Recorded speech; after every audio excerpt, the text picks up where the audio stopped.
El Señor esté con ustedes.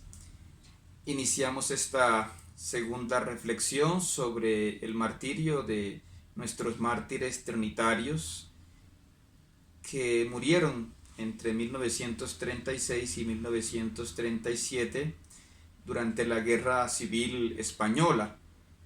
Y para intentar comprender qué pasó en ese tiempo hay que ir un poco más atrás y recordar que España fue un imperio profundamente extenso que llegó hasta Hispanoamérica, Filipinas, tenía dominios en Italia, en Holanda, en fin, llegó a distintos lugares del mundo, pero cuando hubo guerras de sucesión, cuando tuvo la invasión francesa de Napoleón, igual que problemas internos, llegó un periodo de declive en el cual pues también entraron ideas revolucionarias, lo que llamamos la ilustración, ideas republicanas, ideas masonas, que fueron provocando lo que Antonio Machado después llamará las dos Españas. Y en ese tiempo, en el siglo XIX, se dan profundos conflictos, incluso militares, lo que llamamos levantamientos, pronunciamientos, guerras de todo tipo, y el siglo se recibe además con una profunda frustración por la pérdida no solo ya de las provincias de Hispanoamérica, sino las últimas que son pues Cuba, Puerto Rico y Filipinas a manos de Estados Unidos. Hay un periodo, digamos, de pesimismo y ya hay también muchísimas críticas y persecuciones contra la iglesia, básicamente, como digo, por esas ideas socialistas, republicanas, masonas. Y hay críticas hacia la educación que la iglesia imparte. Y en abril de 1931 asume lo que se llama el gobierno de la Segunda República con Niceto Alcalá Zamora como presidente interino. Allá había un rey que era Alfonso XIII, que ante ese nuevo gobierno republicano pues se marcha de España, y por las decisiones que va tomando ese gobierno contra la iglesia como protesta se marcha también el cardenal Pedro Segura. ¿Y cuál es la inconformidad con esta Segunda República? Pues esta Segunda República publica una constitución en diciembre de 1931 tras muchos acalorados debates, y en su artículo 26 proclama que el país no tiene religión oficial, que se exige aprobación estatal para el culto público, que los cementerios pasan a jurisdicción civil, que el matrimonio se declara soluble por disenso o petición de cualquiera de los cónyuges, se establece la enseñanza laica. Esta es una idea que viene sobre todo del krausismo, de la ilustración y de otros proyectos que excluyen a la iglesia de la educación. Se disuelve a los jesuitas nacionalizando sus bienes, se prohíbe a los gobernadores provinciales participar oficialmente en actos religiosos, se suprimen las cuatro órdenes militares que eran la Orden de Santiago, Calatrava, Alcántara y Montesa. Estas órdenes hoy existen, pero tienen la verdad pocos miembros y poca participación activa en la vida pública. Se suprimen los honores militares al Santísimo Sacramento, el gobierno puede disolver el tesoro artístico religioso, se amenaza con disolver a las comunidades que, según el Estado, sean un peligro para la seguridad. Las órdenes deben inscribirse en un registro especial, tienen prohibido adquirir nuevos bienes, excepto los necesarios para vivienda o cumplimiento de fines privativos.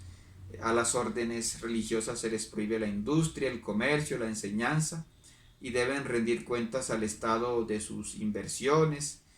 Y esto provoca no solo la inconformidad del cardenal Pedro Segura, sino que también hay católicos que son republicanos, pero que ante todas estas normas pues renuncian al gobierno, como son Niceto Alcalá Zamora y Miguel Maura. Todo esto nos lo cuenta Monseñor Antonio Montero, ¿no?, en su historia de la persecución religiosa en España. Pero no solo se trató de leyes, sino de ataques ya físicos, ya violentos, y ya en mayo de 1931 pues fueron quemados algunos conventos. El gobierno a su vez rechazaba enviar investigadores, se prohibió enviar bomberos, y además hubo acusaciones públicas de que estos conventos eran quemados por gente de derecha para desprestigiar a la República, y además por los mismos monjes, como para acusar al Estado, algo que era claramente falso. Hay un autor, Miguel Platón Carnicero, que describe todos estos hechos en obras como Segunda República de la Esperanza al Fracaso, publicada en 2017. Al siguiente año, el 2 de febrero de 1932, hay hechos como prohibir los crucifijos en las escuelas españolas. Eso lo hace un masón llamado Rodolfo Llopis. Y hay un gran intelectual de esta época, Miguel de Unamuno, que escribió una cosa muy bonita que voy a leer.